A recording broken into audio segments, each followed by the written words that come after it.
Bueno, buenas tardes a todos y a todas, todos los que están aquí presentes y a los que están siguiéndonos por Zoom. Eh, Hoy es un segundo encuentro que nosotros denominamos Café Jurídico, que hoy en realidad lo hicimos en el auditorio porque estaba ocupado el segundo. Tratamos a veces de hacer estas reuniones en el segundo porque nos da esa sensación de estar cerquita y poder estar dialogando. eh, y poder compartir las distintas experiencias del territorio, ¿no? Lo que nos pasa en la profesión es que muchas veces nosotros brindamos desde lo académico herramientas que son más del derecho de fondo, que son más bien académicas, valga la redundancia, pero que cuando las tenemos que aplicar en la práctica, nos encontramos con diferentes realidades, no solo por el uso de lo que indica nuestro procedimiento, o sea, nuestras leyes y códigos de procedimiento, sino por lo que pasa en la realidad, o sea, lo que pasa en cada oficina, lo que pasa en cada fiscalía, cuál es el criterio que a veces tienen.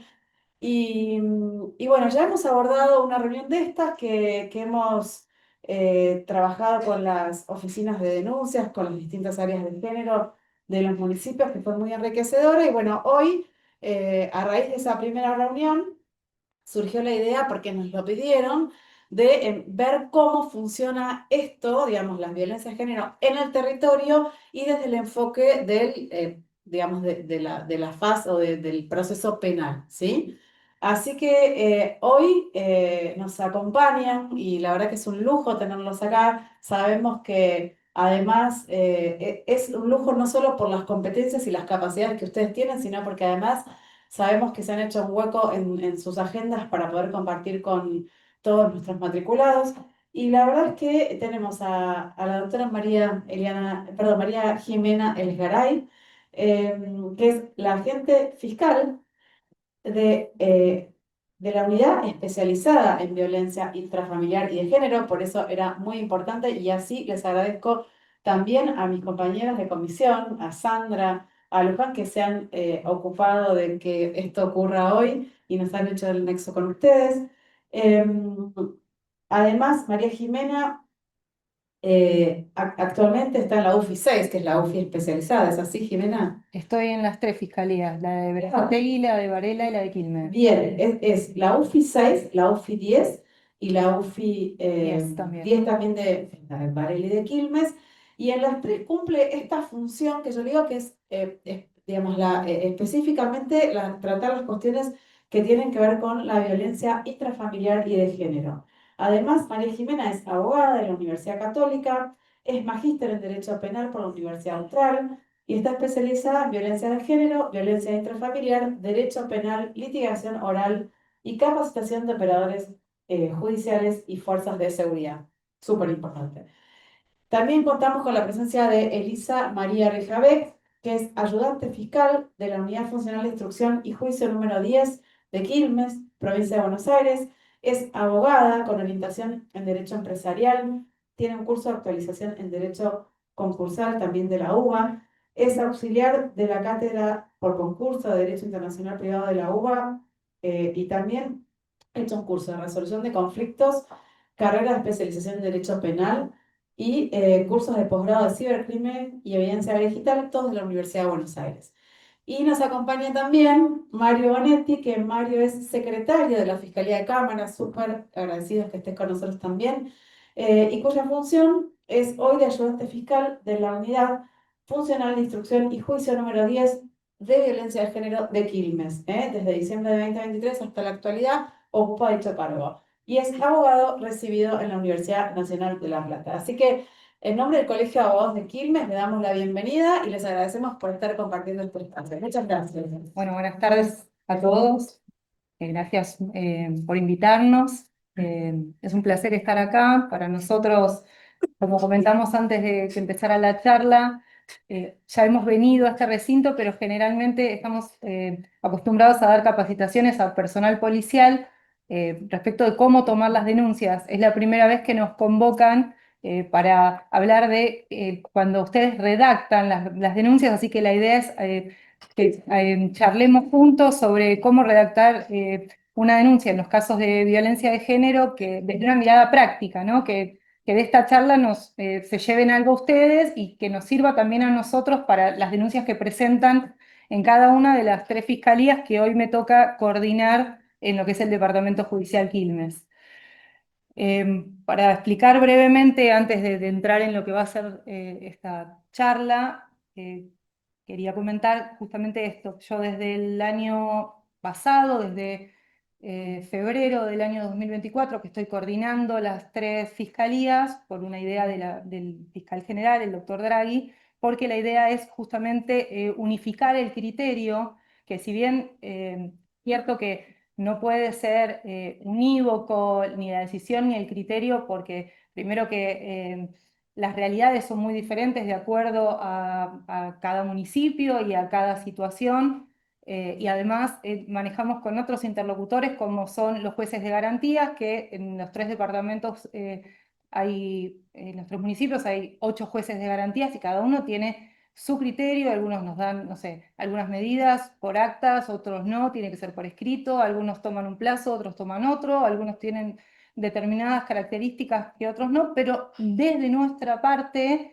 nosotros entendemos los hechos de una misma manera, presentamos, pedimos la prueba de una misma manera, trabajamos con los mismos modelos y eso sirve, o sea, sirven las capacitaciones que damos para el personal policial porque también ordena, nos sirve a nosotros porque hoy en día las 3 fiscalías están organizadas bueno, con la misma cantidad de personal y distribuidos de la misma manera, con ayudantes fiscales, como ellos 2 que son mis ayudantes fiscales de Quilmes, que son los que reciben las denuncias y realizan lo que es la investigación de las denuncias que, en este caso, que tramitan en Quilmes, pero ya saben de una manera protocolizada cómo actuar ante cada situación.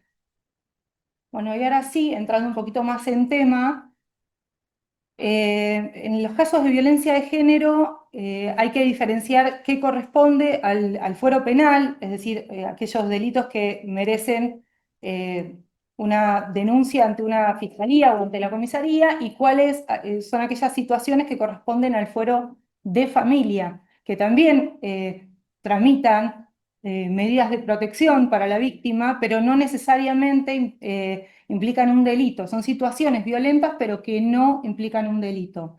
Nosotros trabajamos en aquellas en donde sí implican haya un delito previsto en el Código Penal, sean amenazas o lesiones, que son los mayores delitos que nosotros tramitamos, pero también hay otros delitos que aparecen como daño, violación de domicilio, desobediencias, no solo a estas medidas cautelares que se dictan en el marco de las causas nuestras, sino medidas cautelares que dicta el juez de familia en el marco de las situaciones de violencia que se denuncian en sede de familia y que cuando el agresor las desobedece, el juez de familia nos pone en conocimiento nuestro de estas desobediencias y ahí sí ya interviene el fuero penal. De estos delitos y de qué se necesita para probar estos delitos en particular es lo que van a hablar ahora ellos. ¿Por qué? Porque son quienes están día a día frente a estas denuncias y son quienes las tienen más frescas. Y me interesa también que si tienen alguna pregunta, más allá de que al final de la exposición las puedan hacer, estaría buenísimo que si les van surgiendo alguna pregunta la hagan, porque es interesante y enriquecedor para todos, para los que están en este momento presencial y para los que están también virtualmente conectados. Por otra parte, aclarar la diferencia de familia y de fuero penal es muy importante porque si bien en los 2 lugares, en los 2 fueros, se da la protección de la víctima mediante el dictado de medidas, que hay una serie de medidas que después la va a explicar acá Elisa y después Mario la desobediencia, que son las medidas cautelares, no es lo mismo un cese de hostigamiento que una restricción de acercamiento, que lo que es una exclusión del hogar, y por eso también para nosotros es muy importante que cuando un abogado formula una denuncia o cuando una víctima va a la comisaría y pide una medida, pidan exactamente cuál es la medida que se necesita, porque no es lo mismo si el agresor está conviviendo con la víctima, que lo que necesitan es una exclusión del hogar, que si no están viviendo juntos y es una restricción de acercamiento. Y también para nosotros, y me estoy adelantando en el tema de ellos, pero es fundamental, si tienen un domicilio, en el caso de que no convivan, si tienen un domicilio o alguna forma de ubicar al agresor, que nos la proporcionen. ¿Por qué? Porque si nosotros no lo notificamos, esa medida queda en el aire y yo no tengo manera de imputar esa desobediencia. Entonces, por más que la esté hostigando a la víctima, si esta persona no está notificada, yo no tengo el delito configurado. Y hasta que yo no lo tengo notificado, no puedo imputárselo. Es una cuestión de prueba, pero es sumamente importante para el derecho penal.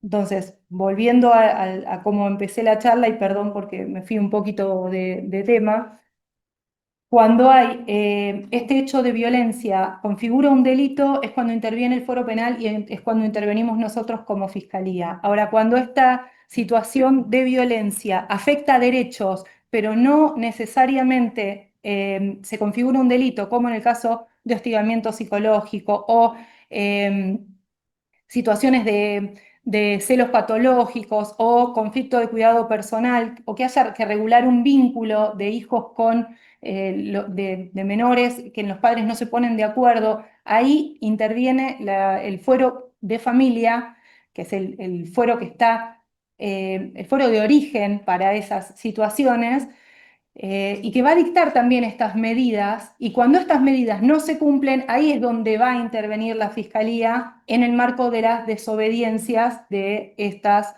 medidas que dictó el órgano que sea el fuero penal, mediante un juez de garantías o mediante un tribunal cuando la dicta, por ejemplo, en una sentencia, y después, si no, el juez de familia cuando la dicta en el marco de una medida cautelar.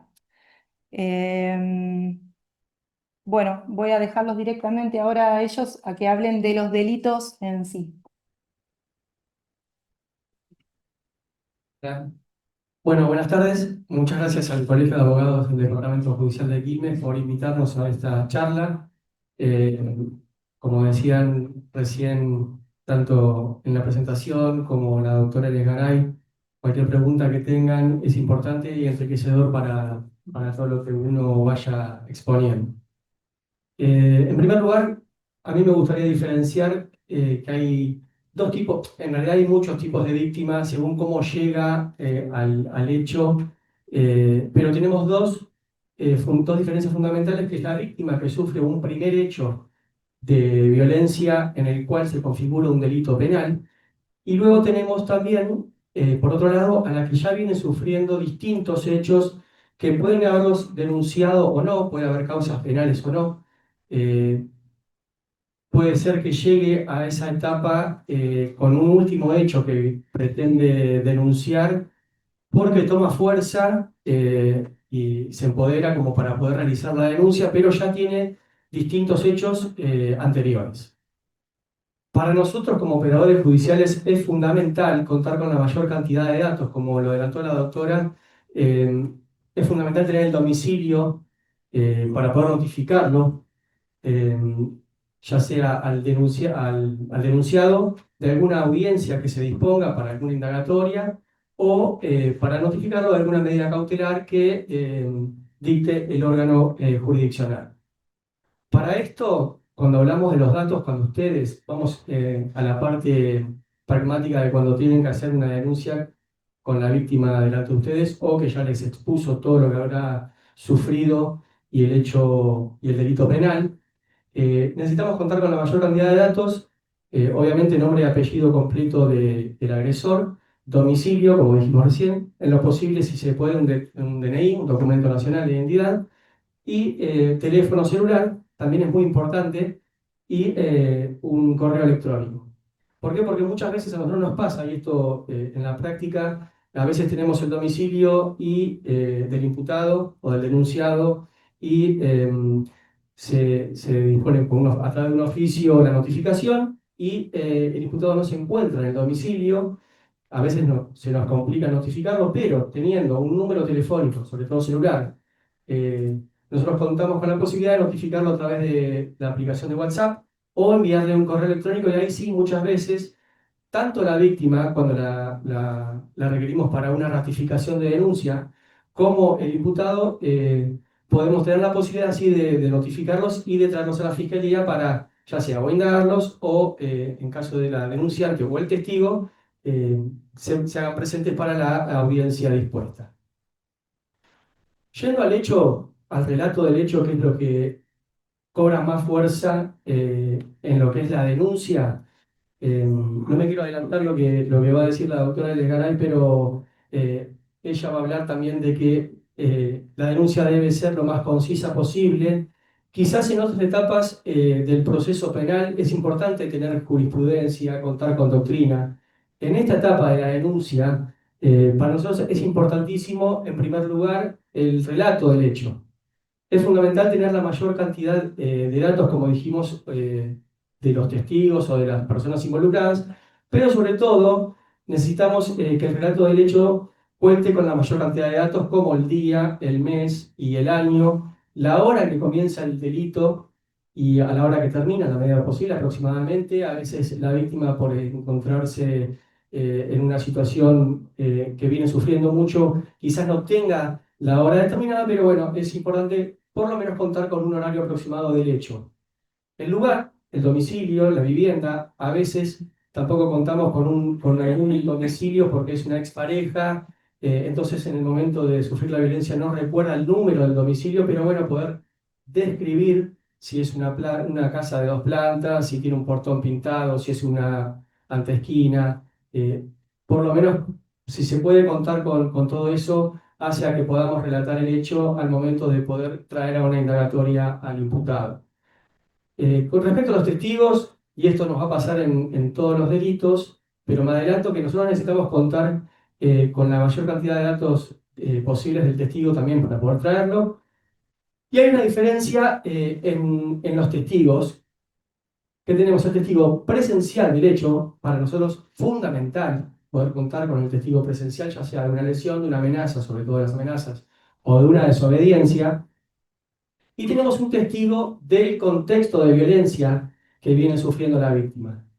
Esto sucede porque, como los hechos generalmente se dan en el ámbito intrafamiliar, en una pareja, y no contamos con testigos, a veces los vecinos escuchan eh, gritos, golpes.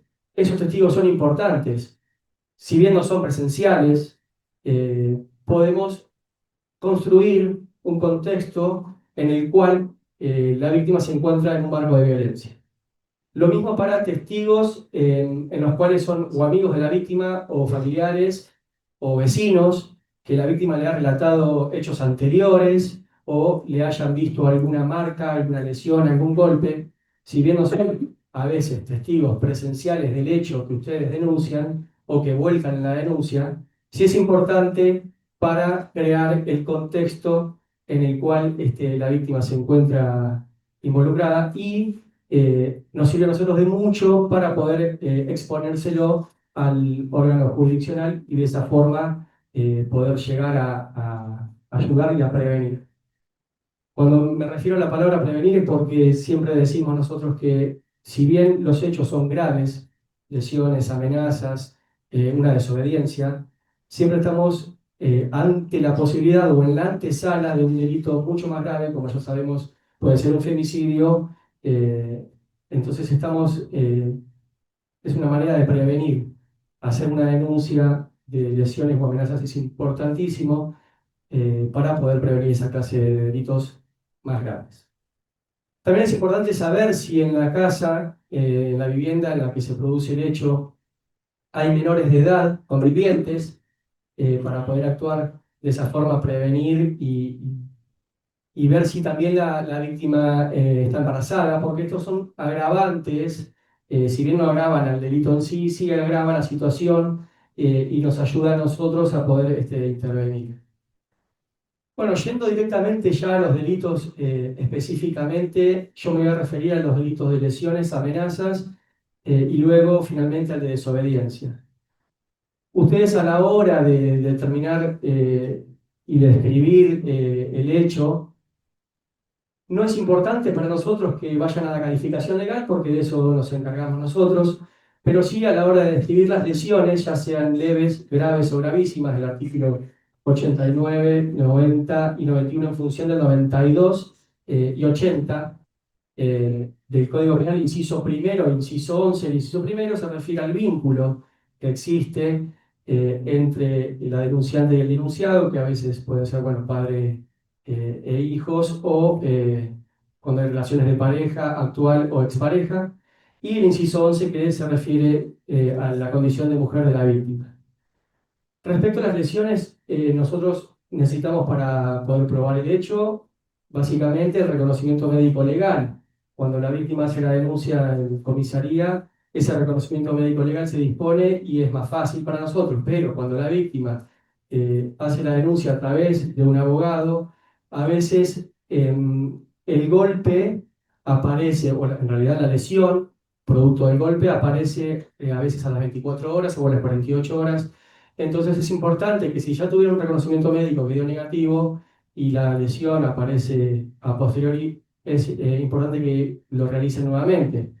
En caso de no contar con un reconocimiento médico, necesitaríamos los certificados de algún hospital, de alguna clínica o de algún centro de asistencias o de emergencias que concurrió al momento de auxiliar a la víctima. Eh, Obviamente también testigos es importante. A veces con el reconocimiento médico podríamos decir que en un principio nos basta, pero si contamos con algún testigo que haya presenciado ese momento de violencia física, nos ayuda a poder configurar el delito y poder tener más pruebas a la hora de indagar al imputado. Yendo a los delitos de amenazas, tenemos las amenazas simples y las amenazas agravadas. Como sabrán, las amenazas agravadas se configuran cuando el denunciado utiliza un elemento que potencia la violencia, ya puede ser un arma de fuego, puede ser un arma blanca o distintos elementos como un palo, un hacha, determinado para cada hecho. Es importante que si hay una amenaza simple, describan en el hecho cómo fue la frase que utilizó el denunciado, porque a veces, como decía la doctora Lesgaray, a la hora de diferenciar el delito penal o de un proceso de familia, el hostigamiento o una frase como por ejemplo que diga quiero que te vayas, no te aguanto más, hay frases muy comunes, es que esas no configurarían en principio un delito penal en sí. Pero cuando el agresor le dice, te voy a matar, te voy a pegar un tiro, te voy a prender fuego, ahí sí ya tenemos la amenaza bien configurada, con lo cual es importante que lo vuelquen en la denuncia, en la descripción del hecho. Nosotros pedimos en las comisarías que lo pongan con comillas y en mayúscula, como para que sea más fácil determinarlo y que quede plasmado. Respecto a las... Perdón, voy a Sí. interrumpir. Muchas veces ponen, me amenazó muchas veces o la amenazó muchas veces. Bueno, no, ¿en qué consistió la amenaza? Es importante, porque si no nosotros tenemos que traer a la víctima solamente para preguntarle eso. Y por ahí hay hay cuestiones urgentes y para nosotros eso hace que haya o no un delito. Después vemos a la víctima igual.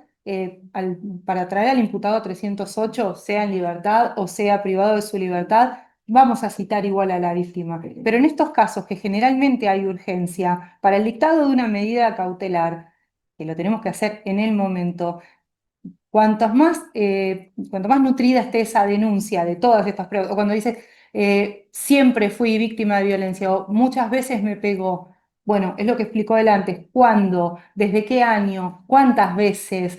Cuanto más detallado está, eso es mucho más importante que la jurisprudencia. Yo la jurisprudencia, sinceramente, no la necesito en la denuncia. Si la quieren después más adelante para fundamentar un recurso, perfecto. En la denuncia no es necesaria. Lo mismo con la calificación. Pueden incluso errar en la calificación, que no va a pasar nada, porque la calificación para los delitos que trabajo en violencia de género, que son bastante pocos, sabemos de memoria nosotros. pero los hechos, los únicos que los conocen son ustedes, porque si ustedes estuvieron en contacto con la víctima y la víctima les relató a ustedes cuál es la situación que vivió, si ustedes no lo ponen en conocimiento nuestro, nosotros no tenemos manera de actuar. Las comisarías hoy en día, desde un tiempo a esta parte, usan un formulario, que es un formulario específico de violencia, que no digo que sea perfecto porque dista mucho de ser perfecto, pero por lo menos nos da a nosotros ciertos indicadores, como dijo recién Mario, de si la víctima está embarazada, si es la primera vez que él es violento o no, si hay otros hijos, si hay menores en la casa.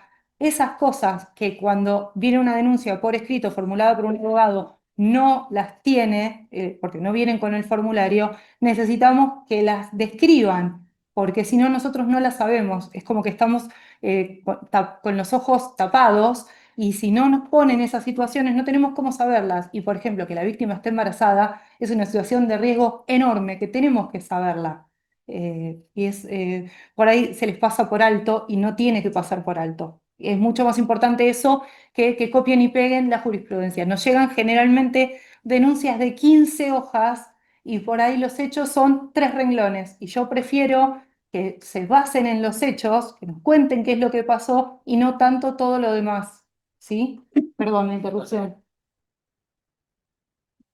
Sí, me hizo recordar lo que dice la doctora, me puso en el lugar del momento cuando la víctima me lo relata en la fiscalía delante mío. Yo iba a seguir con lo que era la amenaza agravada, que como sabemos es un arma, con arma, sobre todo si es arma de fuego, determinarla, describirla y describir el domicilio en el cual pueda llegar a estar el imputado o donde pueda llegar a esconder esas armas para poder solicitar o practicar en urgencia algún allanamiento. Pero con esto que dijo la doctora, me trajo el recuerdo de lo que yo diariamente tomo teniendo a la víctima delante, que es que ustedes también van a tener o tuvieron y tienen a la víctima delante de ustedes. Y yo lo primero que les digo, porque la víctima normalmente suele ponerse mal, llorar, porque recuerda el momento exacto. Cuando una persona relata un hecho, mentalmente vuelve al lugar, incluso la lesión es como si como que el golpe lo vuelve a sentir.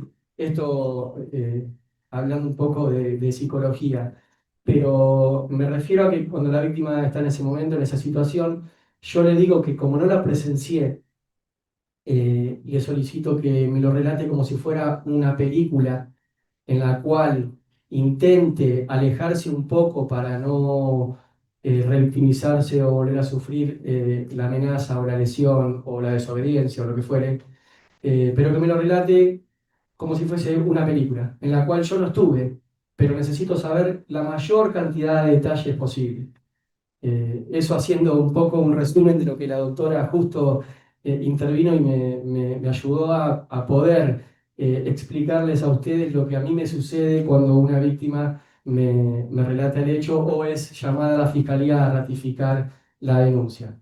Es por eso que es importantísimo contar con la mayor cantidad de detalles. A veces se nos pasan porque quizás o no tengamos la práctica de tener una víctima delante contándolo. eh, entonces por eso es clave quizás hacerse un recordatorio de las cosas que necesitamos para no perderse y no tener que volver a llamar a la víctima, como decía la doctora, a decir si insta la acción penal por la lesión o no, o cómo es el domicilio del imputado, porque por ahí hay la urgencia de un allanamiento. O lo mismo con los testigos, poder contar con los teléfonos, el domicilio, porque normalmente la notificación al testigo corre por cuenta del abogado, entonces poder traerlo es importante, pero si aportan el teléfono o el correo electrónico para una futura instancia, también es muy importante. No sé si tienen alguna pregunta. Si no, pasamos a los demás delitos. Sí, perdón. Sí. Sí, porque en el chat están. Ah, Hay 40 conectados por lo mismo, no sé, hace una historia con 38, 40. Nos pregunta la colega qué pasa con el tema de las revisiones que se hacen en comisaría, donde se sacan fotos o videos para que el cuerpo médico constate las lesiones por este medio, o sea, Sí. fotos y videos, cómo se toma esa prueba, qué validez se le da. Bien, nosotros tratamos de solicitar a las comisarías que no hagan una película o una filmación, una fotografía en el cual esté la cara de la víctima, por esto de que hablábamos recién de la revictimización. Sí, la lesión en sí, sí se puede ver a través, bueno, cortes, moretones, sangrados. Se toman fotografías para la causa eh, y a veces, muy contadas veces, no es lo ideal, pero a veces la víctima no está en un momento como para trasladarla a cuerpo médico y se toma a través de la fotografía, sí, lo pasa la doctora. Bueno, se toma a través de la fotografía para que se pueda, que el médico observe certificados médicos, certificados de hospitales y fotografía para poder realizar Un diagnóstico. el respectivo reconocimiento médico legal solicitado. Sí. No, y además la idea de la prueba es aceptar la mayor cantidad de pruebas posible, es amplia. Si hay una víctima, por ejemplo, que recién viene a hacer una denuncia, calculo que no sería para el caso de la denuncia que viene presentada por un abogado, pero una víctima que va a una comisaría, que es justamente lo que dije la semana pasada en una capacitación, y tiene la marca de los dedos en la cara porque le pegó una bofetada, que no va a tener después una lesión porque no se le va a hacer hematoma, pero tiene la marca en el momento. Yo le pedí a la gente de la comisaría que si tienen un teléfono a mano, le saquen una foto, porque esa marca después se va a ir, si va al reconocimiento médico, la lesión no va a estar, pero es la prueba de que ese suceso estuvo, porque como son delitos de alcoba y pasan adentro de la casa sin testigos, más allá de que yo le creo y que su palabra vale y que muchas veces tenemos otros medios de prueba como denuncias anteriores, hechos que también hablan de lo que es el círculo de violencia o vecinos que han escuchado gritos o los hijos que pueden relatar situaciones de violencia, o podemos hacerle un estudio para ver un informe victimológico y en base a eso vemos si es una víctima de violencia. Tenemos otras maneras de probar que no son solo el reconocimiento médico, pero cuando no está el reconocimiento médico, por el motivo que sea, porque la víctima no puede acercarse, porque es un hecho que pasó con anterioridad y para cuando va a cuerpo médico ya no tiene la lesión, sea una fotografía, sea porque la aporta la víctima, que a veces en esa circunstancia es más difícil de probar cuándo se tomó esa fotografía. Eso sí, es una... Pero bueno, si aporta la fotografía y hay un testigo que dice que la vio golpeada, ya ahí tenemos la prueba, cómo probar, sí, cómo machear, digamos, una prueba con la otra. Y si no, cuando la víctima va a la comisaría y hace la denuncia y tiene la cara marcada, y por ahí no es una lesión, pero sí, la marca está. Entonces en ese momento se le saca una foto, todo sirve. Hay pruebas que son más contundentes que otras, sí, pero todas las pruebas sirven. Entonces, sí, No, tomando eso, ¿no? Un poco y lo que vos decías, también es bastante difícil porque justamente los defensores lo primero que tratan es de acusar nulidad. sí, de desvirtuar todas las pruebas. Entonces, esto, pues sí, bueno, una foto más, una testigo, la vecina que la vio ese día y que estaba con esa marca. Totalmente.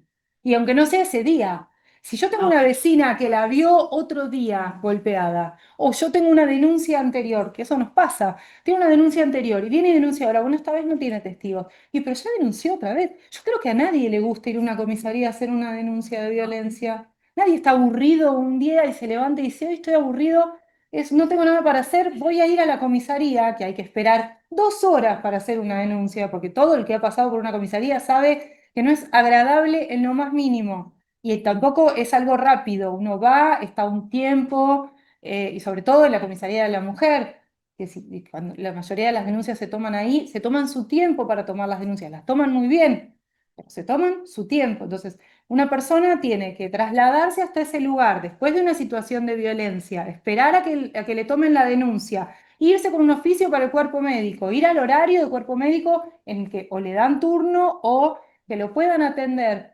¿Va a ser todo eso solamente por gusto? Claramente no. Entonces, desde la fiscalía lo que trataba, a mí no me hace gracia archivar una causa, ninguna gracia. ni como fiscal, a mí también me exigen, si voy a hablar de resultados, mi resultado favorable es una elevación a juicio, no es un archivo. Entonces, yo archivo cuando no me queda otra o cuando realmente tengo una víctima que no fue a cuerpo médico, que no quiere hacer nada, que por más que la cito y la cito y la cito no viene, no tengo otra manera de seguir adelante. Pero siempre que haya una mínima posibilidad, voy a intentar seguir adelante con esa causa. No hablo por mí, sino hablo por las personas que trabajan en las fiscalías en las que me desempeño. Esa es nuestra función, porque es nuestro trabajo y no hablo solamente de una cuestión de vocación, hablo de lo que se nos pide y lo que se espera de nosotros como fiscalía. Ahora, por eso es que estamos sentados también acá diciendo qué necesitamos nosotros de ustedes como abogados para cuando tienen una víctima adelante, porque por ahí esa víctima, que esto, bueno, que viene a colación, ¿no? Perdón, Eli, que estoy atrasando la parte en la que ella va a hablar, pero las víctimas de violencia son muy reticentes a contar su situación y por ahí tienen un momento en el que quieren contar y después se arrepienten, porque es esto de los círculos de violencia, que no me interesa hablar hoy de eso porque no es la típica charla de violencia a la comunidad en la que les hablo de los círculos y del momento de enamoramiento y de la luna de miel, no viene al caso, pero lo cierto es que una víctima que va a denunciar en la mayoría de los casos, al otro día o a la semana o en algún momento viene y nos dice que quiere levantar la denuncia. Me pasa siempre. No es la misma víctima que denuncia el robo de un auto, que dentro de un año o dentro de 6 meses o dentro de 3 años sigue queriendo justicia. La víctima que viene y denuncia un hecho de violencia, la semana viene y me dice, no fue tan así, es el padre de mis hijos, necesito el dinero, o mis hijos lo extrañan, o yo también estuve mal, o X cantidad de excusas para retractarse de esa situación que en su momento se envalentonaron en denunciar. Entonces, como ustedes como interlocutores y como quienes oyeron la palabra de esa víctima y la pudieron plasmar en una denuncia que es la que va a llegar a nosotros, para cuando nosotros podamos citar a esa víctima, y probablemente ya se desdiga de la mitad de las cosas que dijeron, necesitamos que esa información esté plasmada, porque si en ese papel no dice que insta la acción o no dice que tiene testigos y quiénes son esos testigos o dónde viven, o no dice en dónde vive el agresor o qué medida quiere, por ejemplo, quiere una medida cautelar y no dice qué medida quiere, para cuando yo la cito, por más que sea a los 2 días, por ahí ya no la pide la medida o por ahí ya no encuentro al agresor. Entonces, por eso es la urgencia en estos casos, porque estos delitos son diametralmente diferentes a cualquier otro tipo de delitos. Por eso se creó una fiscalía especializada para estos delitos, porque no pueden tener el mismo tratamiento que un delito común contra la propiedad. Bueno, ahí cedo la palabra. Quedaba pendiente una. Sí, perdón. Sí. Volviéndolo, y quería decir algo más, volviendo, no sé si se escucha, ahí sí. Sí. Volviendo a la pregunta que hicieron, a veces nos pasa que por ahí la víctima directamente les dice a ustedes, no me llevaron a cuerpo médico, no me hicieron el cuerpo médico, solamente me filmaron, y ellas a veces se acercan a la dependencia nuestra, se acercan a la fiscalía, pensando que no tienen hecho el cuerpo médico. Y nosotros muchas veces, porque el hecho comenzó a las 8 de la noche, hasta que se determinó con quiénes se iban a quedar los menores para que ella pueda acercarse a la comisaría a hacer la denuncia. Hasta que llamó a la vecina que había escuchado, se acercó la vecina a la comisaría, ya son las 12 de la noche, la mujer está recansada, en la casa la madre le dice qué tienen que comer estos chicos. Son situaciones muy extremas para una madre que tiene los hijos, que los dejó en algún lado para... Entonces, nos dicen en comisaría, y todavía no tiene el cuerpo médico hecho. Bueno, pero están las lesiones y bueno, fílmenla, grábenla. Nosotros nos ocupamos luego de mandarlo al cuerpo médico de calificar, pero ella se tiene que quedar tranquila si acuden a ustedes, de que el cuerpo médico nosotros nos ocupamos en que sus lesiones estén calificadas y eso no tiene, porque hablaban de las nulidades, no es sujeto a nulidad alguna. Bien. Porque nosotros después, ya con la filmación, nos viene del cuerpo médico, o porque, como les dije recién, por ahí el hecho terminó ocurriendo a las 12 de la noche, que no hay un médico a las 12 de la noche, y nos dicen, tendría que quedarse ella en comisaría hasta las 8 de la mañana, y la señora nos dice, no puedo más, estoy cansada, estoy toda lastimada, dolorida, y es una cuestión de humanidad. También decirles, bueno, fílmenla, grábenla. Nosotros con esas imágenes nos ocupamos al día siguiente que el cuerpo médico nos brinde el detalle específico de las lesiones con la calificación que nosotros requerimos o que el médico advierte para que ella se pueda ir a descansar a su casa porque el cuerpo duele y porque el cansancio se nota. Entonces, muchas veces es por eso y no es sujeto de nulidad alguna, nunca nos lo atacaron porque el cuerpo el informe médico con la firma está hecha, ¿sí? Y no dices, fue por una grabación. Sí, ¿Sí? Esto también está la asesoría pericial, en el peor de los casos. Tal También, cual. si no es cuerpo médico, es por la asesoría pericial. Si De tiene otro alguna tipo de manera. certificado, lo mandamos a la asesoría pericial para que califiquen las O lesiones. lo mismo si quedó Entonces, internada, si quedó internada con el epicrisis, lo mandamos a cuerpo médico a calificar. Tenemos un montón de formas de no tenerla a ella toda la noche dolorida en la comisaría y pasándola peor de lo que la pasó, ¿sí? Ya tienen todo. Sí, perdón. Yo soy la doctora Alvisor, soy directora del Instituto de Derecho Penal. Obviamente mis clientes en general son los hombres. Alguna vez como particular damnificada de una víctima. El tema es, ¿qué recaudo toman ustedes? Porque así como hay hombres violentos, muchos, hay mujeres violentas e insoportablemente malas. Bueno, nosotros Malas, perdón, que agreden al hombre para que después piden una restricción y no vean a los niños. El hombre no hizo absolutamente nada, estaba en una discusión, le tiró 4 platos. tenemos muchos casos. ¿Qué pasa? Pero ¿sabes qué? Yo he visto, y en Fiscalía de Verazategui, que traban inmediatamente una medida de restricción de acercamiento. Y los hijos padecen, porque a lo mejor el tipo no es una joya, pero es un padre ejemplar y no puede ver a los chicos, a lo mejor, hasta que yo me presente, hable con la fiscal, a llorar con el juez de Bueno, garantía. te adelanto un poquito porque lo voy a desarrollar a continuación porque voy a explicar medidas cautelares. Es Pero terrible para esa decirte, serie. para decirte brevemente, desde el dictado de la resolución de la Suprema Corte 4099, ¿sí?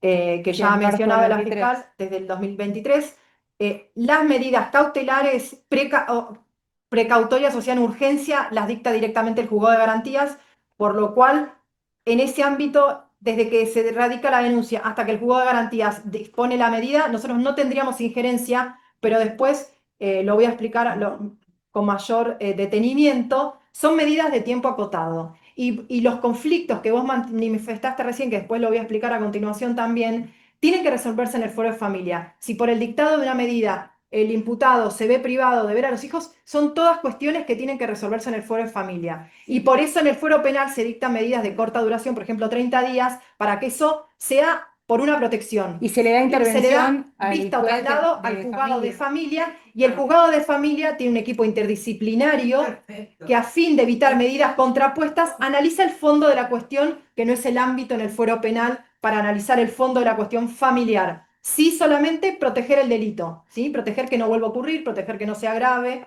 No sé si se entiende. Sí. Y en el caso, perdón, que vos referías, que a veces que las mujeres, sí, tenemos muchos casos. Mucho, y tenemos aprendidas Y y la detenidas. experiencia, desgraciadamente, de lectura y de escuchar a los testigos, a las denunciantes, de estar siempre en contacto con eso, nos hace casi olfatear cuando el problema viene del lado de la mujer, que muchas veces pasa que la mujer es violenta. Eso no hay que estar negado ni enceguecido porque pasa. Y al trabajar en equipo, nosotros como fiscalía, como dijo él, nuestra principal función es prevenir.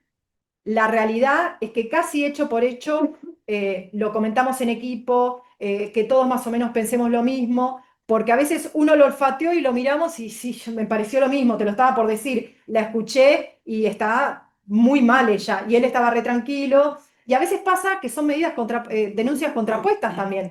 Él denuncia que ella le pegó y ella denuncia que él también le pegó. Entonces es Se como que dicta hay una que... medida en familia y una distinta en penal, pero las dictan directamente los órganos jurisdiccionales. Nosotros ahí no tenemos injerencia, sobre todo desde la acordada. ¿Sabes qué? El juez Mora dicta por 180 días. Yo las levanté en cámara de garantía, te advierto. toda la demora la llevan en cámara porque se la baja. Porque miren, estos temas, hay temas, yo no te digo golpes, no te digo amenaza de muerte, pero hostigamiento, insulto, te mando mail, te publico en Facebook que sos una sinvergüenza. Esto tiene que tramitar en familia. Sí, eso tramita en No tiene familia. nada que hacer. Pero eso es la acordada, pero eso, Pero sin embargo, se inicia. Mira, te digo en Quilmes, No. los tres. no, perdón, se inicia la denuncia, pero esas medidas salen directamente por la acordada 4099. Nosotros no tenemos intervención, incluso la mayoría de las veces, esas causas así por hostigamiento, la causa se desestima o se archiva y la medida cautelar continúa vigente, pero fue dictada sin intervención nuestra. Que tampoco es nada Sí. del otro mundo. Y otra Ese cuestión- hostigamiento es una medida preventaria. Y otra cuestión que quería En el aclarar. foro de familia, que es lo que corresponde, ¿no? O sea, eso lo vemos mucho. Había una pregunta, ¿vos Sí. puede ser que tenías una pregunta? Y las pruebas de WhatsApp, lo que es Sí. constantemente Sí. audios o fotos, ¿sirven? Sí, Sí, a nosotros nos sí. sirve. Sí, Sí. de hecho, acompaña muchísimo. Nos lo mandan incluso por mail eso, y nosotros lo agregamos al expediente. Hoy en día es mucho más sencillo. La verdad es que la pandemia que trajo muchas cosas malas, trajo muchas cosas buenas también en penal. Era una prescripción o marcar. Claro, eso No, es el sí. cómo lo recolectan, porque nosotros, por ejemplo, a veces lo que Sí. pedimos es que se certifique por secretaría, a veces no es el lugar, digo en general, Sí. expedientes judiciales en general, no hablo del foro penal. Como en ese caso, el fuero penal, o sea, se resguarda. Nosotros tenemos en penal una oficina específica que va a la víctima con el teléfono y lo acompañamos a la víctima con Se extrae la se información, se hace un acta hash, que es como se utiliza y se dispone en la provincia de Buenos Aires, ¿sí? Para digitalmente que no pueda ser modificado. Entonces eso se sube directamente a la causa y queda inalterable porque ustedes saben que una vez que se toca, el hash va modificándose. Así que no habría ningún inconveniente. Y si lo acompañan por mail, se imprime, se certifica y se sube a la causa digitalmente. Eso no hay Queda ningún adjunto. Cadena de custodia se hace cadena de custodia cuando hay un secuestro de algún elemento desde comisaría, desde el lugar del hecho, que ahora yo lo voy a explicar, y eso sí va a la oficina de efectos con un número de custodia. Pero cuando se obtiene información de un pendrive, directamente se obtiene información de un pendrive, se le abre un acta hash y el acta hash ya certifica, es como decir el DNI de esa prueba, ¿sí? Si alguien ingresa y lo quiere modificar, se altera el hash, entonces ya se aprecia que esa prueba fue manipulada. Bien. ¿Les sí. más? ¿Y les parece que seguimos así? ¿No les parece desarrollar? Yo estoy diciendo violencia ahora, ¿no? Sí, Cuando está en un juzgado de familia la cuestión, sí. ya fue denunciado por la comisaría de la mujer y todo. Ya está, digamos, la causa también en la UFI, No. ¿no? Son, ¿Usted no fue abogado entonces de eso, hacer la denuncia que están explicando ahora a la UFI? Depende si hay o no un delito penal. Para que intervenga una UFI tiene que haber un delito penal. Por ejemplo, si hay solo un hostigamiento, no digo que está mal, que solo un hostigamiento parece como que estoy hablando de que fuera algo menor, pero no es lo mismo un hostigamiento que una amenaza, ¿sí? Entonces, nosotros intervenimos cuando hay un delito penal. Amenazas, lesiones, daños, violación de domicilio, privación ilegal de la libertad, ¿cómo? Desobediencia. Desobediencia. Las desobediencias son cuando en cualquier causa de familia el juez dicta una medida y la otra parte la desobedece y se configura esa desobediencia, mismo el juez de familia nos manda a nosotros la copia para que investiguemos el delito de desobediencia. Ahora, cuando hay simplemente una cuestión que haya que regular un conflicto de afectación de derechos o de regulación de vínculos que hace pura y exclusivamente a cuestiones de familia, no intervenimos nosotros, no hay una UFI que intervenga, interviene solo el juez de familia. Tengo que hacer la denuncia. ¿Y la presento un juzgado de familia o directamente sobre una web? Lo que pasa es que, como te dice el actor, es de sucediendo. Si están peleando, no están de acuerdo, hay violencia económica, hay violencia psicológica, discuten, se levantan la voz. Eso es todo familia. Ahora, si además de levantarle la voz, la amenazó, la agarró los pelos, la tiró, dejó marcas, la golpeó, eso ya es penal. O sea, es una delgada línea, pero cuando incurre un delito, claramente tiene que ser una amenaza, una lesión, Si no, todo lo demás es fuero de familia, pura y exclusivamente, ¿sí? Que corre, digamos, por un cliente penal, ya hay una No, cosa- no, una cosa no, no. No, no. Penales, si hay un hecho penal, la denuncia que fuero de familia, y ya te digo, ya de discutir y por ahí levantarse la voz y hostigarse, pasó a, le pegó, la amenazó de muerte y ella tiene miedo de morir, ¿entendés? Ella realmente se siente amedrentada, no cree capaz de hacerlo, porque en hechos anteriores le ha pegado, se animó a denunciar, es clara, es muy diferente la gravedad de lo que acontece, para que vos tengas que acudir al fuero penal y no se pueda resolver en familia. Ahora, si en familia están discutiendo situaciones y el juez de familia advierte que dentro de lo que están discutiendo un delito, nos manda copia a nosotros y nosotros comenzamos una investigación, ¿sí? O nos manda para que tomemos conocimiento y nosotros podemos citar a la denunciante o advertir de esa acta que nos están mandando si hay algo. Y se forma una nueva IPP. O sea, se forma Nada es Una incidente, investigación, claro. no es incidente, Claro. no es Pero- como familia. Claramente tiene que haber un delito, ¿sí? Sí. Quería saber si entonces la paz. ¿Y el incumplimiento de los deberes alimentarios también lo pides o va a otra? En Varela y en Berazategui sí tramitan en mi fiscalía. En Quilmes no, tramitan en otras fiscalías, en las fiscalías criminales comunes. Lo cierto es también que tanto en Varela como en Berazategui los jueces de garantías no disponen de establecimientos de contacto.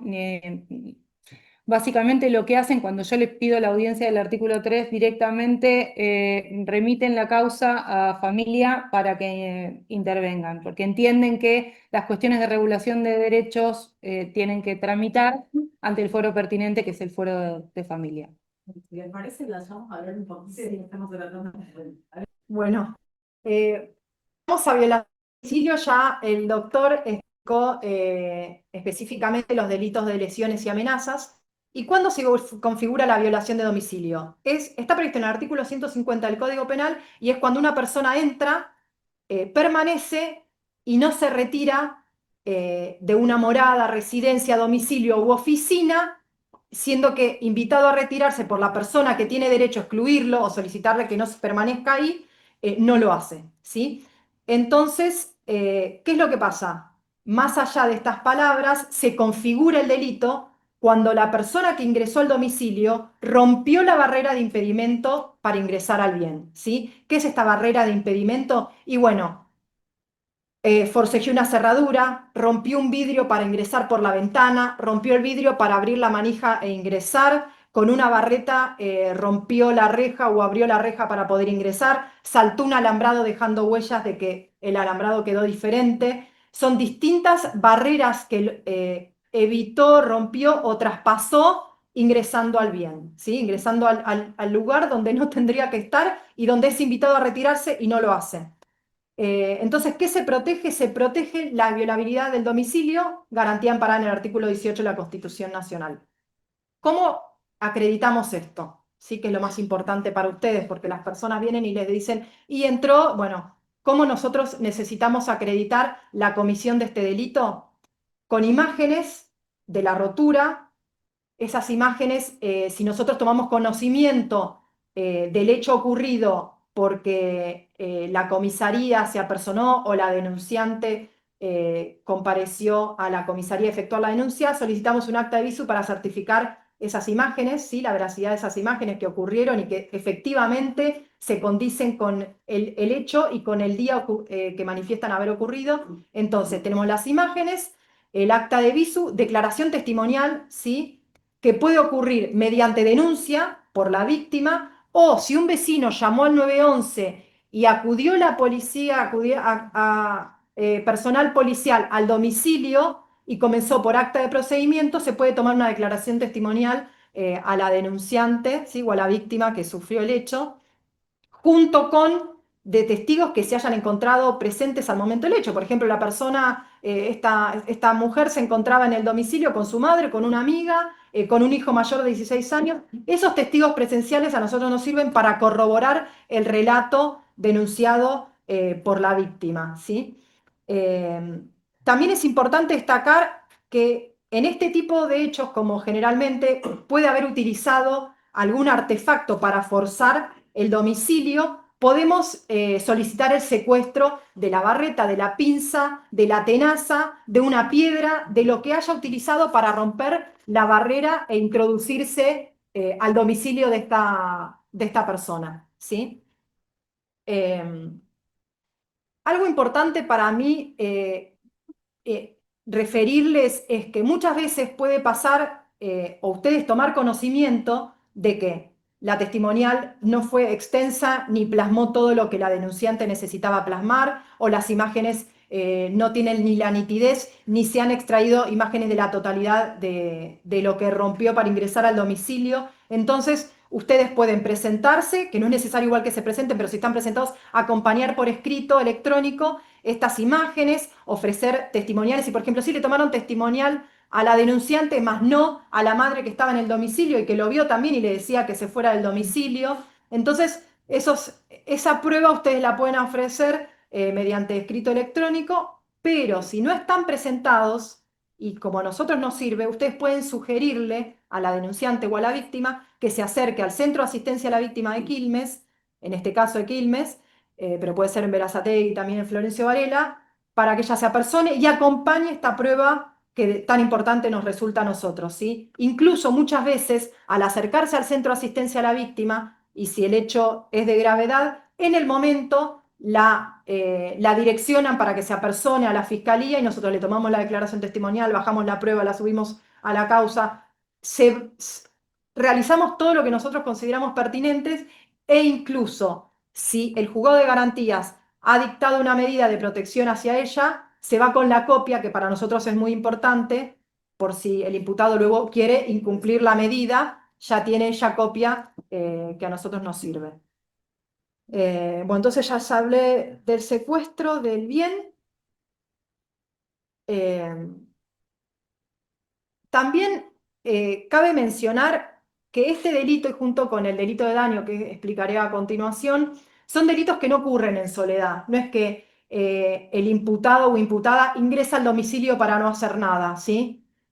Rara vez, en la minoría de los casos, ingresa solamente para hostigar. Si traspasó todas esas barreras, pese a que sabía que no tenía que ingresar al domicilio, generalmente es por algo, y generalmente es para amenazar de muerte, generalmente es para amedrentarla o incluso para lastimarla y golpearla. Entonces, suele esta violación de domicilio presentarse en concurso con el delito de amenazas y de lesiones. Entonces ahí ya tenemos el juego armónico del concurso real, porque tenemos la violación de domicilio en concurso real con las lesiones o la violación de domicilio en concurso real con las amenazas, ¿sí?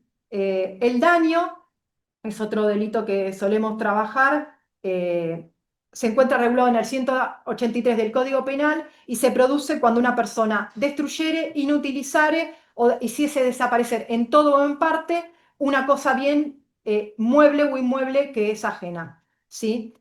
Claramente tiene que ser un daño intencional, no admite la figura culposa, ¿sí? Uno cuando está rompiendo algo claramente tiene la intención de dañar, y si bien el daño tiene una figura grabada del 184, que es cuando el daño se produce a un inmueble público, timbrado, sellado, no es una figura que generalmente a nosotros nos competa, es un delito de instancia pública, nosotros generalmente nos toca el daño simple del 183, que es delito de instancia privada, entonces tiene que instar la acción penal cuando hace la denuncia, pero como les refería anteriormente, generalmente se encuentra estrechamente vinculado con el delito de amenazas y daño.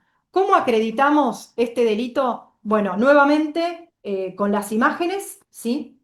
Si la persona se presentó en el domicilio y destrozó toda la puerta de entrada en un ataque de locura, bueno, imágenes de todo ese daño, ¿sí? Fotografías que se las solicitamos al personal policial desde el momento en que nos llaman para a los fines de solicitarnos directivas. Nosotros todo ese despliegue de medidas y de elementos probatorios los disponemos en el momento. Entonces, imágenes, nuevamente declaraciones testimoniales, ¿sí?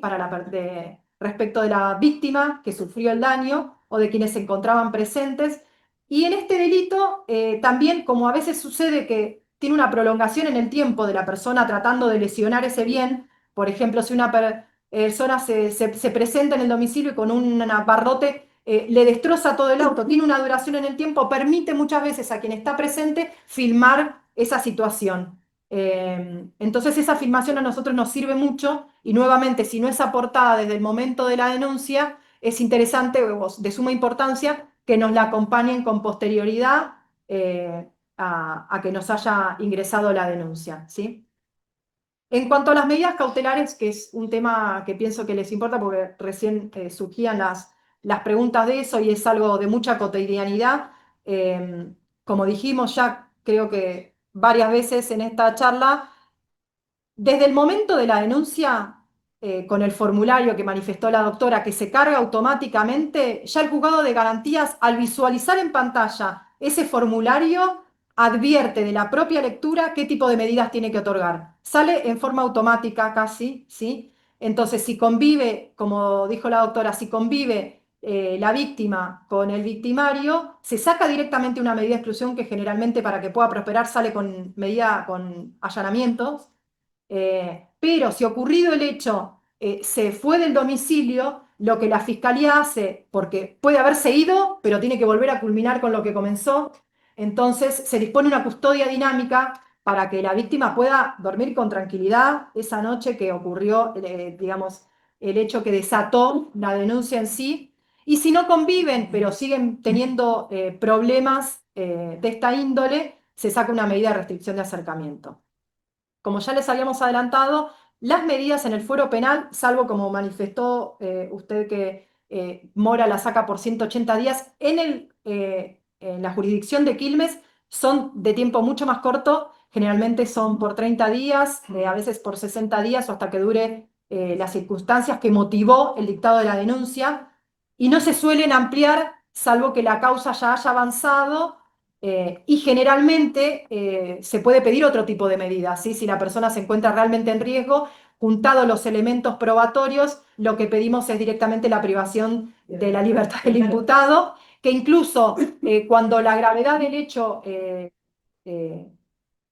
nosotros tomamos la gravedad del hecho, conocimiento desde que se efectúa la denuncia. Tratamos de recopilar la mayor cantidad de elementos probatorios, ¿para qué? Para solucionar y sacar al imputado de esa situación y de ese vínculo en el que se encuentra con la víctima. Entonces, directamente se dispone la aprehensión y tratamos luego de solicitar la convalidación de la aprehensión en una detención. Entonces, ya ahí sale, digamos, sale de riesgo la víctima en relación al imputado.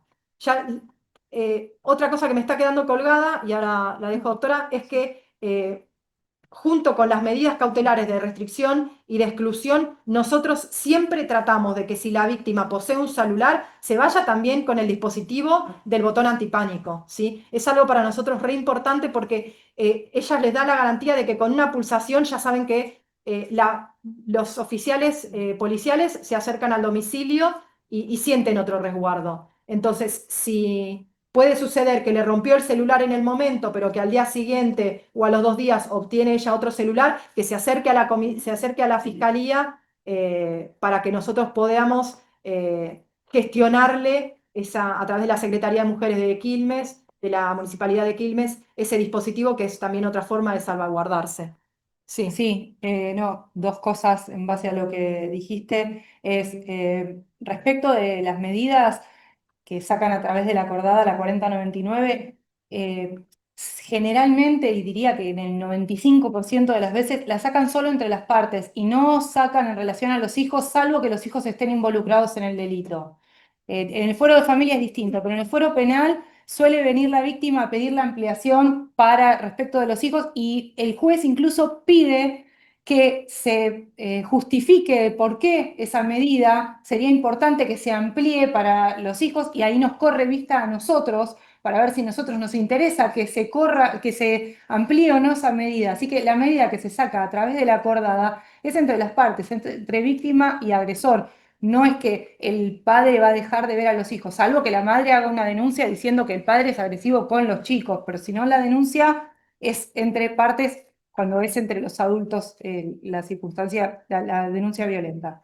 Y otra cosa que quería decir es que es muy importante que esta víctima que solicita una medida cautelar y que se va con la medida, la verdad que generalmente en el día o como mucho al día siguiente, que la tenga siempre consigo la copia de la medida, porque muchas veces no está en la casa cuando se encuentra con el agresor, está en el trabajo, está en otro lado, está en la calle, entonces cuando aprieta el dispositivo del 911 o viene el 911 al lugar y le comenta que tiene una medida, es bueno que tenga copia de esa medida para que sepa, después van a llamar a la comisaría para ver si está notificado y demás, pero no es lo mismo que llamen solamente con un nombre que con la medida en la mano. Entonces siempre nosotros cuando llamamos a la víctima le decimos que le conviene tener una copia en la cartera guardada de la medida, y si tiene la copia notificada muchísimo mejor, que a veces se la dan, pero si no la tiene notificada no importa, solamente con la copia es suficiente, o con una foto, que le saque una foto con el celular de la medida, y así como tiene para apretar el botón, que es un dispositivo desde el celular,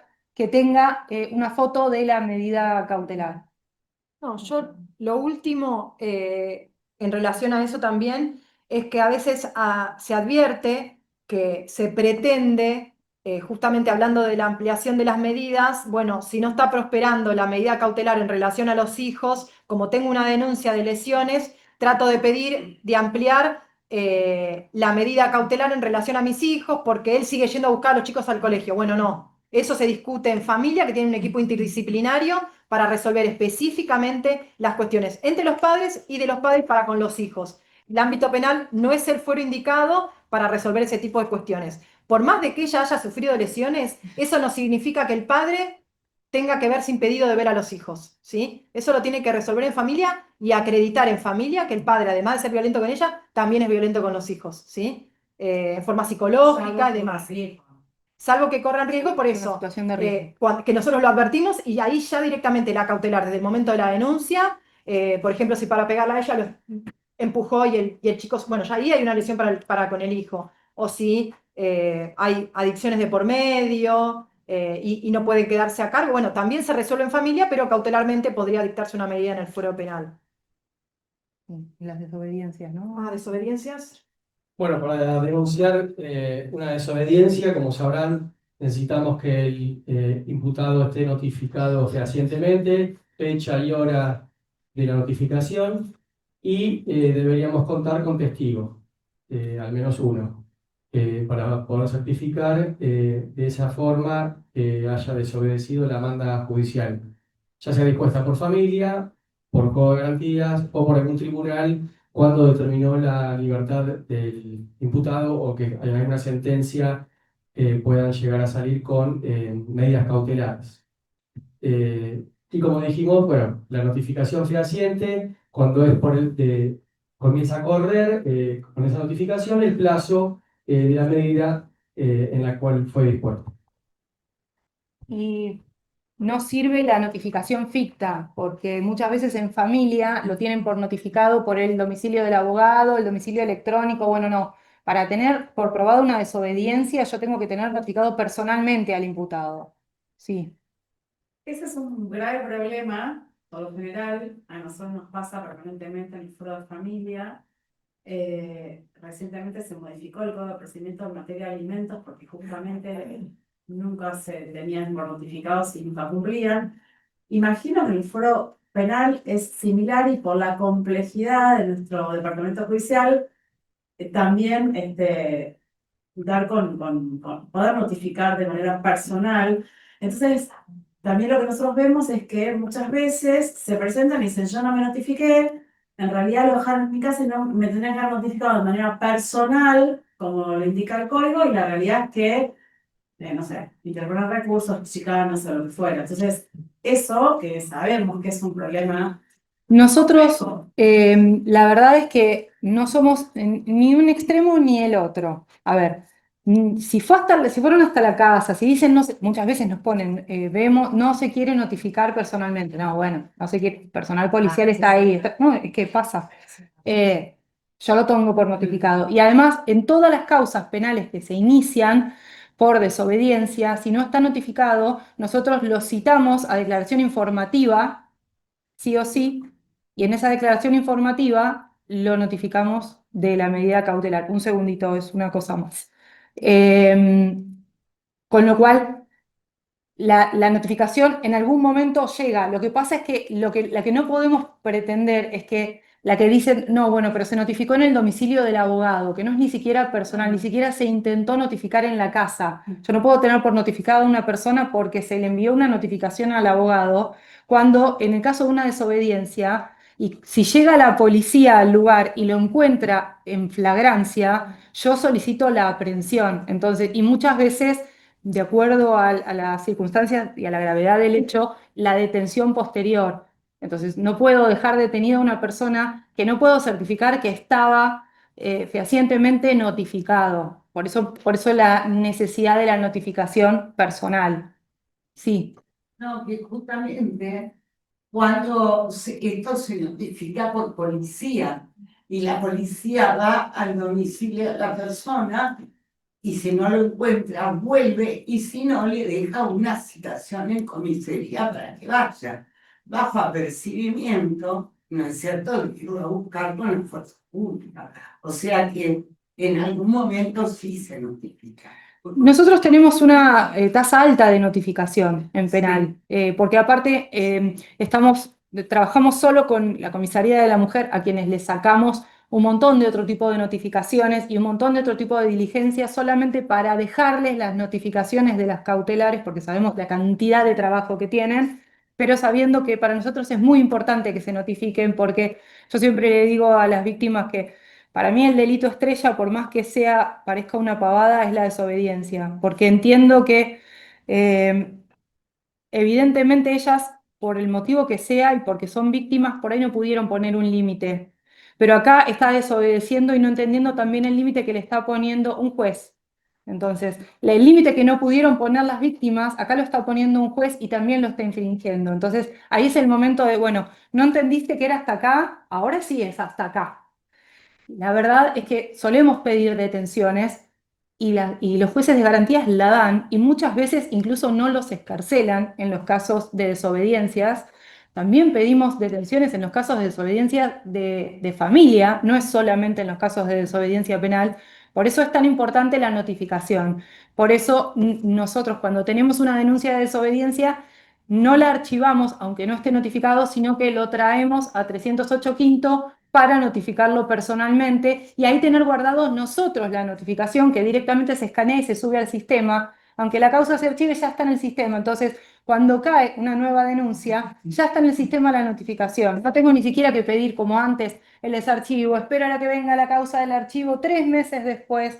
Estos son lo que dije antes de los beneficios que trajo la pandemia, de que esté todo subido al sistema y todo digitalizado. Bueno, a nosotros nos ayudó un montón en estas situaciones, nos ayudó. Tuvo sus contras, pero tiene sus pros para todo lo que es el expediente digital, sirvió muchísimo. Bueno, y como para redondear, lo que quería decir era que lo que nosotros buscamos en la Fiscalía no son escritos perfectos ni literarios, sino escritos que nos permitan actuar rápido y proteger a la víctima, y esperamos que se entienda la distinción entre lo que es lo penal y lo que es el fuero de familia, que si bien ambos fueros sacan medidas, nosotros intervenimos ante delitos. Entonces, es importante también ustedes como abogados que entiendan que cuando hacen una denuncia de un delito penal, o sea, la hagan realmente porque hay un delito de base, porque si no, esa denuncia no va a prosperar y están haciendo también perder tiempo a esa víctima y haciendo perder tiempo a nosotros. O sea, es un mecanismo que se activa, que no tiene por qué activarse, cuando hoy en día, por la acordada, la verdad es que si lo que se busca es una medida cautelar, las medidas salen rapidísimo en cualquiera de los dos fueros, pero no es necesario activar el sistema penal que está para el caso de delitos y no para otras situaciones de regulación de vínculos y demás. Y ahora sí quedamos para las preguntas, ¿no? Que esperamos que les haya gustado. Bueno, una pregunta. Allá me parece que hay una manito en el todo, ¿no es la pregunta? Arriba de todo. Ah, no, es el. No, cualquiera de los dos. El tema es así. A veces pasa que una desobediencia es porque el papá, ponele, va a buscar a los chicos al colegio, que tiene una restricción para la mamá. Sí. ¿Qué me ha pasado? Y justo la madre pasa por la esquina o lo que fuere. Llama al 911 y dice que él está desobedeciendo la restricción. Pero, o sea, pienso Tiene que estar yo molestado. que No, no. probar el delito tiene que Y esa causa yo, pero lo firmo y lo afirmo que la archivo Claro, porque tiene que estar no hay molestando, dolo claro. de desobediencia. en Pobre tipo, ¿qué culpa tiene? Si pasa por la esquina para ir al trabajo. Si pasa por la esquina, la voy a archivar. Si cuando pasa por la esquina y la ve a ella, se acerca, Oh, la y molesta. es otra la Exacto, situación. exacto. Pero por supuesto que para que haya desobediencia tiene que haber intención. Es lo mismo que si se la cruza en el supermercado y la víctima activa el botón. Tiene que haber una intención de desobedecer. La medida generalmente se dicta para con la víctima en un radio de un perímetro de 100 metros, 200 metros, 50 metros. A veces es sin perímetro porque conviven uno adelante y uno atrás en la misma, con entradas independientes, pero a su vez que obviamente no se puede, no la puede molestar. Entonces, si se encuentran en algún lugar que no sea la casa, en donde los dos tienen el ingreso, no pasa nada. Ahora, si se encuentran y la empieza a molestar y la víctima aprieta el botón y cuando viene el patrullero los encuentran discutiendo y un vecino dice que él la hostigó, ahí hay una desobediencia, pero tiene que haber un dolo de desobediencia, como en cualquier delito. Todos los delitos tienen elementos típicos. Nosotros siempre tenemos en cuenta esos elementos y en las tres sedes por igual. No es solamente por el hecho de encontrarse cerca, incluso nos ha pasado ahora Lo de con la tobillera, te iba a contar el mismo sí, caso. no, contalo vos. pero- No, que a veces se disponen medidas que en vez de ayudar, entorpecen y es que un imputado lo teníamos y por una probation le habían puesto una tobillera que sale las tobilleras con el límite de 1000 metros de acercamiento hacia la víctima. O sea, vivían a 6 cuadras. Todo el tiempo, para ir al trabajo, para todo, el tipo ya estaba mal psicológicamente, porque claro, todos los días lo llamaban desde la comisaría, desde el penal, porque tenía la tobillera puesta, tenía 26 incumplimientos.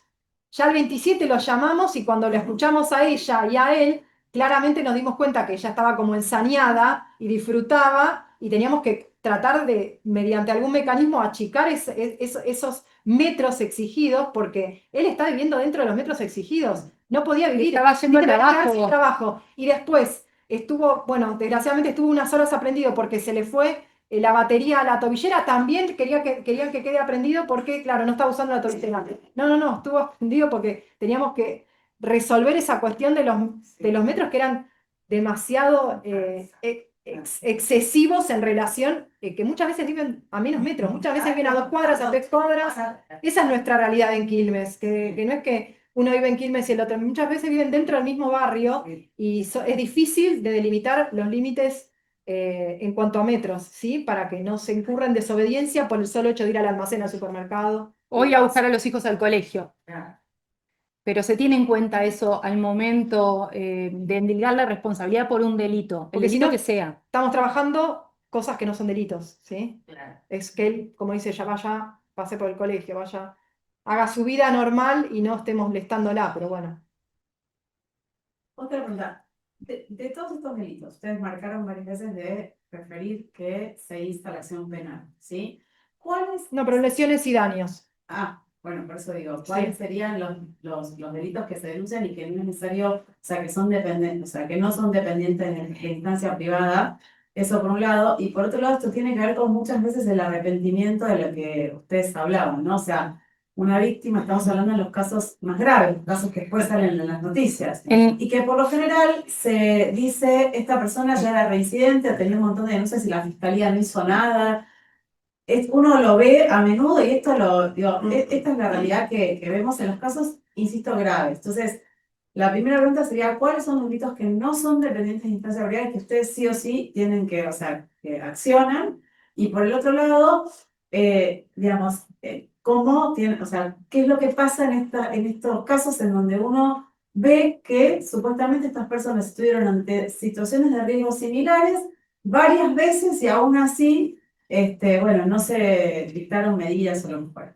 Si querés vos Podemos separá hacer lo del algo, ¿no? arrepentimiento y le digo lo de la instancia de la acción. Nos dividimos que es mucho. Dale, dale. En cuanto a la instancia de la acción, nosotros tomamos conocimiento del hecho desde el momento que incurrió el hecho grave. ¿Por qué? Porque llaman al 911, porque se acercó a la comisaría y desde ese momento nosotros ya sabemos, entonces le decimos al oficial personal, decirle que existe la acción penal, instamos a que que el hecho, que la causa prospere y nosotros podamos desplegar todo el abanico de investigación que tenemos a nuestro alcance y de protección hacia ella. Entonces eso queda resguardado porque nosotros como operadores ya sugerimos y ellos les explicamos qué es la instancia de la acción y es que continúe la investigación y entonces generalmente suelen asentir y queda plasmado en el momento de la denuncia. Ahora en cuanto al arrepentimiento, ella si Perdón, querés- cuando eso no queda, porque nosotros hemos visto, o sea, yo he visto denuncias que llegan a mi estudio, que las personas van solas, Sí. por urgencia, por lo que fuera, y Nosotros dicen igualmente- que no instan la acción penal. Nosotros igualmente siempre, en la totalidad de los casos, la citamos. Con la denuncia le hacen firmar un comparendo. En todas las causas que ustedes van a ver nuestras, con la denuncia atrás le hacen firmar a la denunciante un comparendo. Entonces, si no se le preguntó, pese a que la fiscalía le solicitó, o si preguntada, ella manifestó que no insta la acción, porque por ahí dice, no, estaba re cansada, no entendí nada de lo que me dijeron y dije que no, nosotros cuando la citamos en la fiscalía, en nuestra dependencia, lo primero que le preguntamos es, acá figura que no instaste la acción, pero estás toda lastimada. Sí, lo que pasa es que no entendí, o en el momento no, bueno, te conviene instalación penal porque así vas a tener medidas, porque vas a evitar que te vuelva a ocurrir el hecho y le explicamos todo lo que la importancia que tiene para nosotros la instancia de la acción y bueno, generalmente cuando se presentan en la fiscalía queda plasmada la instancia de la acción y queda subsanado ese escollo legal, digamos, o procesal. Bueno, y respecto del arrepentimiento, que es lo que vemos bastante seguido, y muchas veces pasa cuando la persona, el imputado, ya está privado de su libertad y hasta con una prisión preventiva. Yo sigo adelante con la investigación. La verdad es que entiendo que es una víctima de violencia de género, que está inmersa en una situación de súper vulnerabilidad. Trato de conseguir un informe victimológico que diga justamente esto, que ella es víctima de violencia y que no puede medir el riesgo en el que ella está inmersa, tanto ella como a veces los hijos que conviven. Muchas veces no tengo ni siquiera ese informe porque no se quiere hacer presente y hasta por teléfono no quiere venir a prestar declaración, solamente se presentó asistencia a la víctima, dejó un escrito que dice que no quiere continuar o que no quiere ir a la acción. Y él está, sí, me pasó hasta en situaciones hace muchos años, cuando solo era fiscal de Berazategui, tuve un hecho de violencia que hacía 7 años la mujer era víctima de violencia muy fea y que nunca lo había denunciado. Y que cuando finalmente logró denunciarlo era porque había sido agresivo con los hijos. ¿Qué es lo que suele suceder? Que cuando a veces hay un hecho detonante es cuando recién se dan cuenta de todas las situaciones vivenciadas.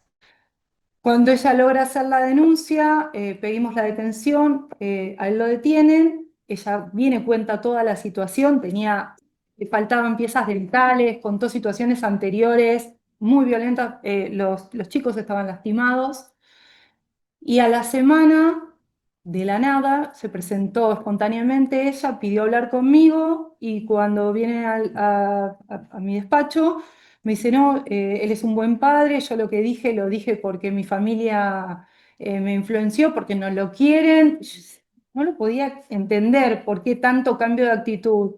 Y en un momento hablando me dice, porque recién cuando lo vi, y le pregunto, ¿pero cómo que lo viste recién? Bueno, la cuestión es que ella había hablado con él ahí mismo o sea, él había estado citado, ella se enteró en la comisaría que él había estado citado para ese día en comparendo para la defensa, y ella había ido ahí en Berazategui y había mantenido una charla con él previa en la que él le había dicho que se retractara y que la amaba.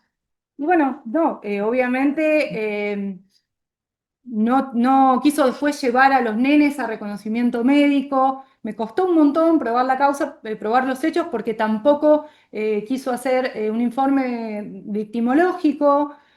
Y no tenía denuncias anteriores, porque era la primera vez que lo denunciaba. Si bien había contado que durante 7 años habían mantenido una relación de pareja y había sido víctima de violencia, no tenía ningún otro argumento más que ese testimonio suelto, huérfano, del día que se había envalentonado a denunciarlo. Pero bueno, por suerte me alcanzó y por suerte el juez de garantías siguió adelante y quedó detenido, estuvo detenido bastante tiempo, pero pasa esto y yo entiendo que cuando la verdad es que las víctimas de violencia tienen un perfil muy particular, hasta en la forma de relatar los hechos. Eh, con lo cual, que vengan y que se retracten es algo común.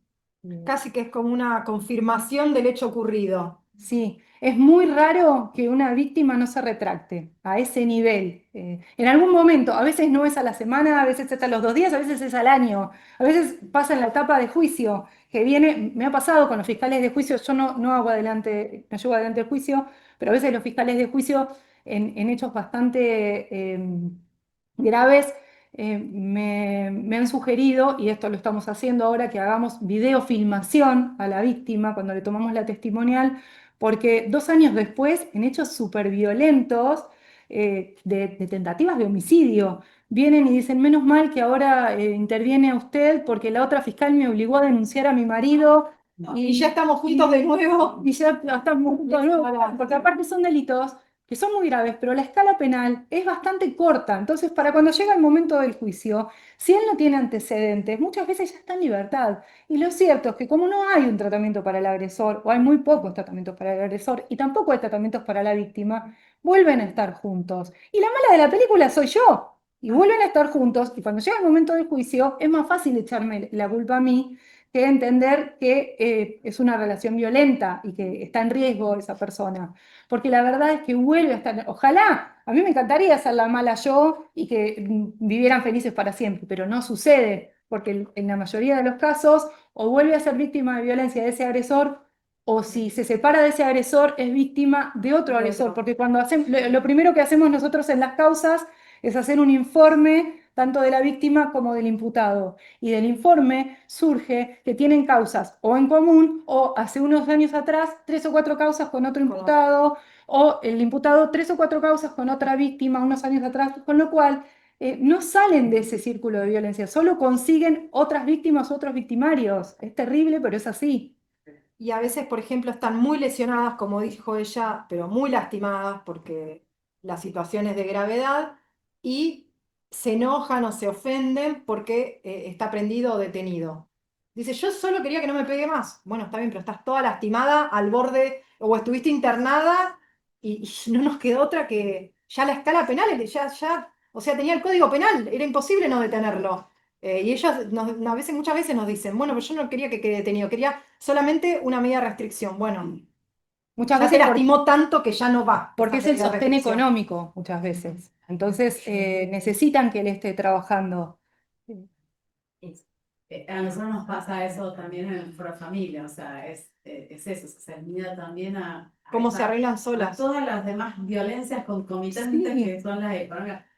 Y para, digo, tomando lo que ustedes contaban recién, estas situaciones se suelen ver acompañadas, o ustedes lo perciben, de delitos sexuales, sobre todo ahora que también está, digamos, se visibiliza el delito sexual en la isla, digamos, como un delito que antes no se veía, ¿no? Por lo menos no se intentaba. Generalmente las lesiones que tenemos nosotros no suele venir acompañada de delitos contra la integridad sexual.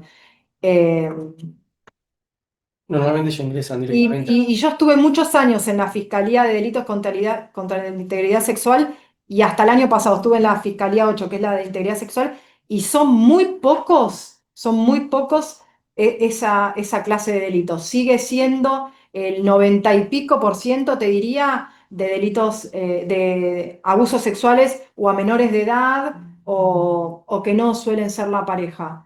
No es como que se están animando, por ahí lo sugieren. Claro, todavía no se está denunciando tanto. Yo lo quería hablar de la denuncia que se hace a través del Ministerio de Seguridad, que muchas veces se carga y no saben que esa denuncia hay que ratificarla. Sí, eso porque es si no tal se cual. cierra. Entonces, a veces viene al estudio y dice, no, pero yo me la hizo un colega y no pasa nada.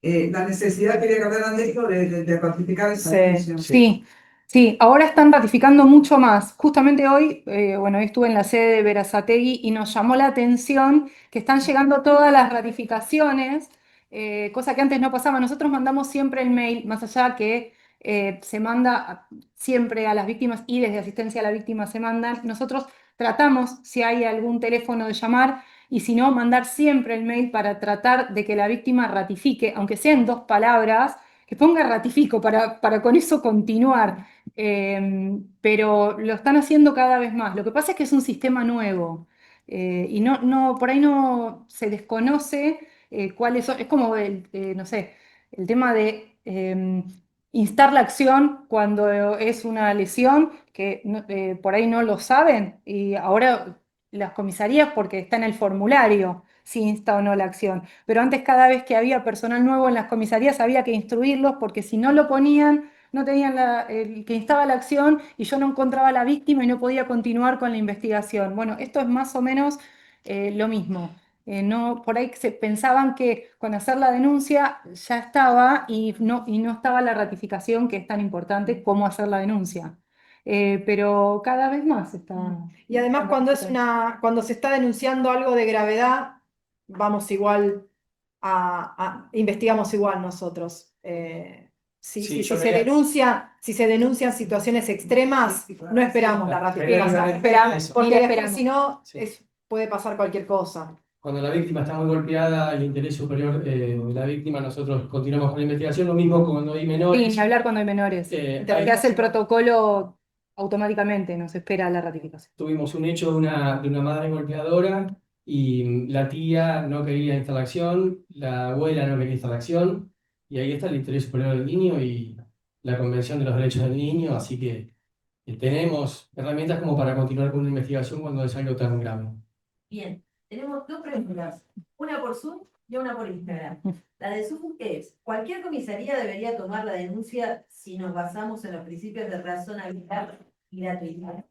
Más allá de que una recomiende que la denuncia por motivos de género se realice en Comisaría de la Mujer y la Familia, ya que cuentan con equipos interdisciplinarios y es otra la escucha y contención. Básicamente la pregunta, vuelvo a reiterar, es: ¿cualquier comisaría debería tomar la Sí. denuncia? Cualquier comisaría, Lo hacen. Sí, la lo hacen. oficina de denuncias del Ministerio Público, bueno, la aplicación que dijimos recién del Ministerio de Seguridad, así que todos los canales están abiertos a denunciar. Bueno, ¿alguna pregunta más en la sala? ¿No? Bueno, agradecemos mucho la Gracias a presencia de ustedes. los profesores.